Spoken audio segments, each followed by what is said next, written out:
It's July 24th. I'm your host, Scott Schlee, and these are your cybersecurity headlines.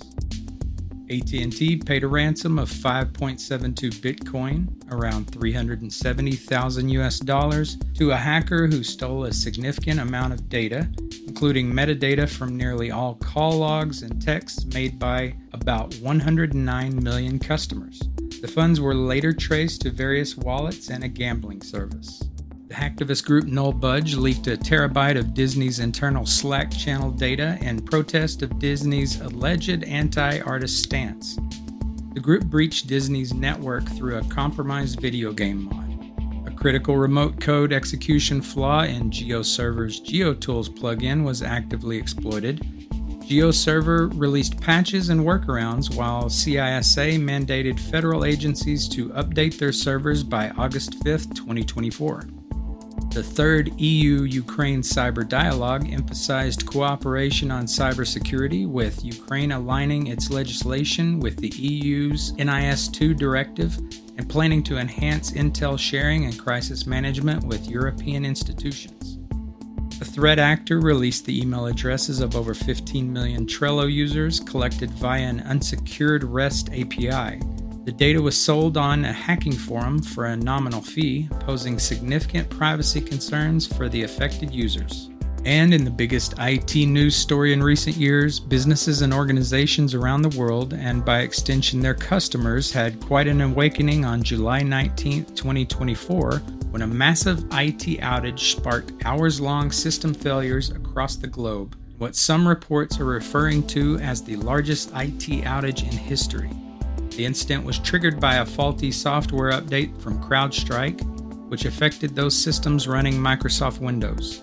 This outage brought airlines to a standstill, halted financial transactions, and even impacted critical services like emergency response and hospital operations. While CrowdStrike and Microsoft have since addressed the issue, this event has highlighted the vulnerabilities in our interconnected digital infrastructure and the critical importance of robust cybersecurity measures. Joining me today is Stuart Bayliss, Director of Product Management for Skyhigh Security. Hello, Stuart. How are you doing today? Hey, Scott. I'm doing really good, thanks. Well, thanks for joining us. As you probably heard, there was a kerfuffle, if that's the correct word, last week. Thursday pouring into Friday. Global tech outage attributed to CrowdStrike's update, and it had immediate effects on many sectors, including travel, banking, and healthcare, to name a few. As it was a global incident, there were many conflicting stories, including some rather wild conspiracy theories about what happened. As a director of product management for Skyhigh Security, your insights will go a long way to helping understand what actually happened. So to start, can you explain the timeline of the CrowdStrike outage and how it caused such a widespread impact?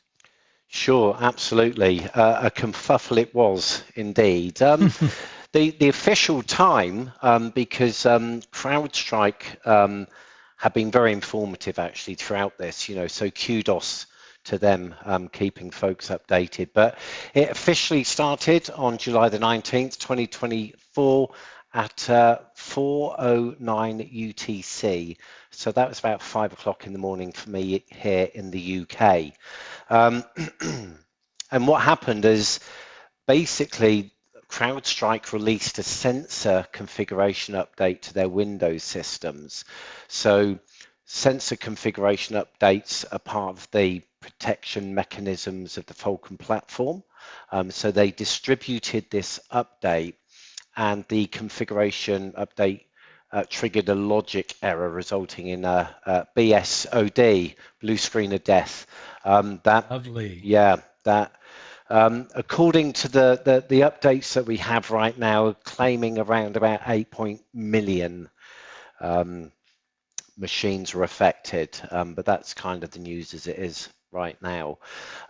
So for me in the UK, Friday morning just seemed like any other Friday when I woke up until I logged on to my machine, and straight away, I mean, we were getting updates from the BBC around things like flights being cancelled, as you said, Scott, banking impact, financial services. We know that some folks in the UK weren't able to use some of their financial services through banking. So it really was kind of reminiscent of the year 2000, the I love you virus and things like that. It really did start off first thing in the morning and then kind of snowball throughout the day into quite epic proportions of the challenges that everybody was facing that was part of this triggered update. Yeah, that is a type of nostalgia I don't think anybody really welcomes in their life.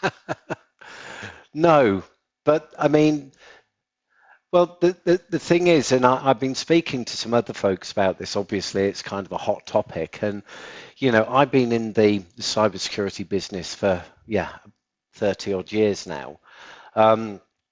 And really, as you say, this is nostalgia that we don't like to think about. And these occurrences actually don't happen that often, on this scale.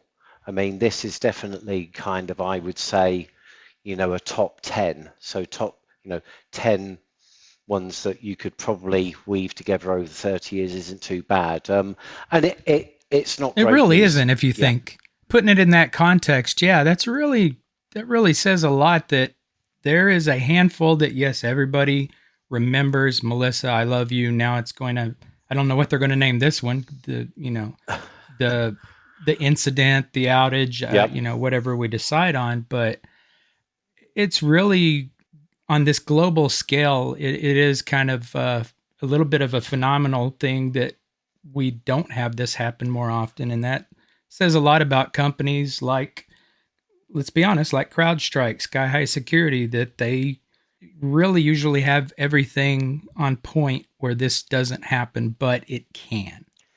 Indeed, it does. And, again, from my personal perspective, I've had the honor of being a product manager on drive encryption for what was McAfee.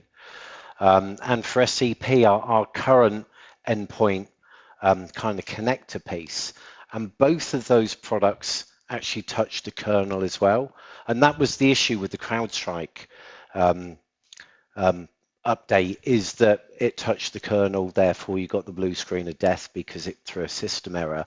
But companies like Skyhigh, CloudStrike, and other vendors within the space, they know it is a privilege to work at that level within the operating system of the customer's system. So a lot of diligence is done there. So it's not unprecedented because we have seen issues before, but it is certainly a rare occurrence. I mean, it really is something that we don't expect to see every day. So yeah, bit of a rare phenomenon, but it just goes to show one small mistake, misconfiguration can have widespread effects. I mean, we're still kind of trying to reconcile from this as well, to see how much more damage has been done. I know personally I've spoken to a lot of our customers. Fortunately, Skyhigh were not affected. I've got to kind of point out, but a lot of our customers were. We operate within an ecosystem, so a lot of these folks are either partners, frenemies, Yeah. within the security industry. But yeah, because a lot of people are trying to reconcile and trying to get over this. I mean, we ourselves had maintenance booked this weekend, and we decided that we would reschedule it to allow people to recover. And obviously, offering our support where we can, because it really is a situation that you don't wish upon anyone. So yeah. So how exactly is it that a single update to a server trickles down and can affect, somebody trying to book a flight or actually check in at the airport or even getting their health records? It goes to show that hierarchy, if you will, of one server having an update, an incorrect update, just will trickle down and affect so many computers under it. And is that exactly what happened? Is that the trickle effect is why a flight is going to be fine because it's not running on Windows or anything, but trying to check into your flight, if that airline uses Windows, they can't actually give you a boarding pass. That that's pretty much it. I mean, obviously the update came down in an automated way and was deployed. But yes, as you've kind of said, just said, I mean, it's not the case that it's grounding the aircraft because the aircraft can't fly. No planes are affected, as far as I'm aware. But it was the systems that you use to do booking. A lot of point of sale systems use Windows. ATMs use them so people can't get money out. So anything that was basically using some of the affected Windows systems couldn't operate. I know today when I was checking in on the news here in the UK, a lot of the GP surgeries, so the local doctors, people are still struggling to get appointments with them. One, because they can't book an appointment online, but two, they can't necessarily access all the patient records. So it has a widespread effect. So it's affected, I mean, a lot of businesses use Windows. They have that dependency on it. Windows is still pretty much the predominant operating system out there. So yeah, if it affects your ability to book, manage, process payments, things like that, that's why it had such a widespread effect. What immediate steps were taken by CrowdStrike to mitigate the impact of the outage? Um, as I mentioned earlier on, they were very good at putting out updates on their website. So once they had realized and identified what the challenge was, they first went out and gave out some manual steps how to remediate it. So that, in itself, yes, they've got stuff out there, but it was a case really of, the local IT folks, in a lot of cases, getting their hands on machines. Since then, they have gone on further. I've been following it sort of quite a lot of interest. What they're doing is that they're now putting together an opt-in, so you can opt in to use it, more automated kind of remediation to this. But yeah, in the early hours and the very start of this, it was a very manual process to start, emergency triage on some of the most critical machines. And when it actually is patched, if we'll just call it patching it, this patch update that was having to be done manually, did that immediately resolve issues for those servers and anything computer wise that was affected, Windows PCs that were affected, or did it take some time because, you know, it's not going to trickle down like when it was affected initially, I guess. So did they actually have to go manually do all the computers on the bottom line and work their way up, or vice versa?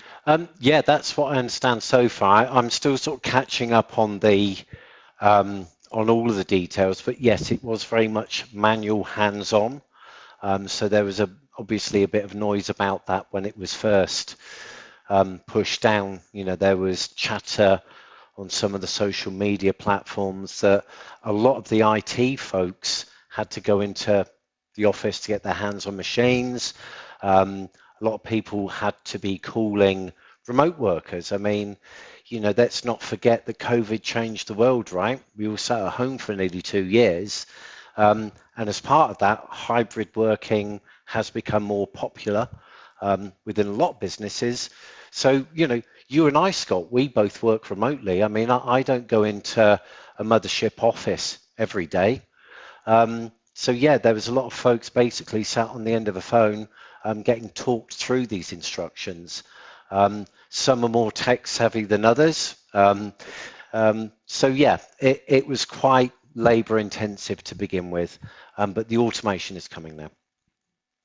So, what potential long term implications of the outage are there on cybersecurity practices as a whole? I think it's a stark reminder. When we were talking earlier, we were kind of reminiscing about, the Melissa virus and the I love you. And I think what we all have to remember is no matter how well we protect ourselves, we put the layers in, things like that, you know, there are still checks and balances that perhaps we should be taking more care of. Um, I do know, speaking to customers over the years, a lot of customers will not just deploy these patches. A lot of customers will pull these down into sandboxes, and they do canary deployments. So they do small groups of machines at a time, just to make sure that they don't collide with any of their policies or cause any of these issues.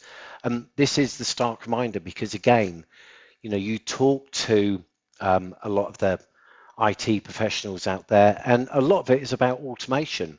People want to automate everything. They want to be able to run scripts, they want to be deploying software packages and things like that, because some of these patches are mission critical sometimes. So, there is pressure to get them out quickly, but it's a sobering reminder that yes, I mean, the software vendors such as ourselves and the others in the ecosystem, we also have that responsibility too. So, we have to ensure the integrity of the software that we're providing, and that it's not going to have this adverse effect. So, it has these ripple effects through the industry and ecosystem. We should all, be more aware about what we're deploying, installing, validating. So yeah, it is a sobering reminder these days of, sometimes the dependencies on some systems that we should perhaps look more deeply into from time to time. So it's going to be a lot of pure speculation on our part, but what do you think this outage is going to, what kind of impact is the outage going to have on CrowdStrike's reputation and customer trust, or even peripherally about Skyhigh Security and how people might look at us and kind of pigeonhole us into that same category of the outage? Yeah, that's a great question. I mean, there are immediate effects, of course. I mean, their stock price has dropped. So, stock and equity has been taken away from that. So yeah, there's going to be that financial impact straight away. There is going to be the trust piece as well. Whenever anything goes wrong, you have to be accountable to your customers. So there's going to be a lot of questions, a lot of reassurances that CrowdStrike are going to have to give to their customers as well. And over time, they will recover. We have seen these things happen in the past through various vendors, outages. So it is, as you said in the question, it's more about CrowdStrike going to be able to respond to the trust, be able to help their customers out this situation, being able to be there and reliable and accountable as well. I mean, I know George Kurtz has put out a couple of statements already on social media around, the challenges that, he's aware that his business has brought to his customers. So there is a great level of accountability, transparency, and visibility there. So kudos for them for that. But yeah, I think, more generally, as you said, for vendors like us, it's a stark reminder to us as well, that we have to be accountable. We have to do the right QA.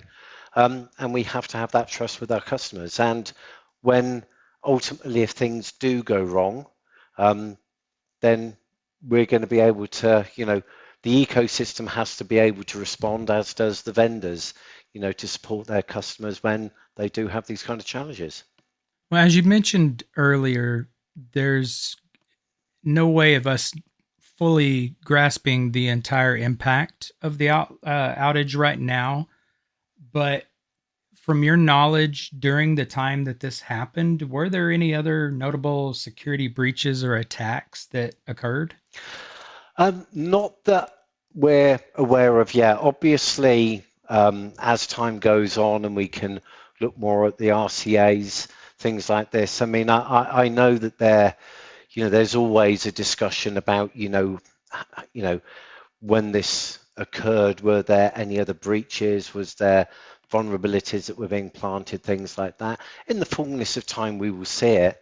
But to date, it seems really that it is the incident that they affected the Windows system, and it's been nothing more than recovering these machines at the moment. But time will tell. So I guess the IT cybersecurity term of the day is going to be a tie between sandbox and QA. That being said, I think that's probably the primary lesson that everybody's going to take away from this, is to do very adequate and involved QA, test out on the sandbox. That's probably one of the only ways to at least help somewhat prevent something like this happening again. Yeah, indeed. I mean, it's doing the checks and the balances.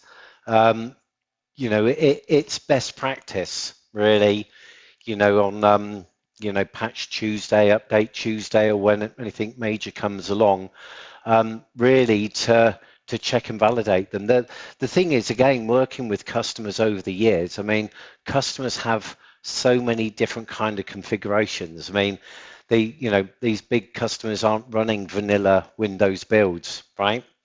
When you're looking at point of sale machines, stuff like that, they're stripped down window versions. So there's a lot of nuance.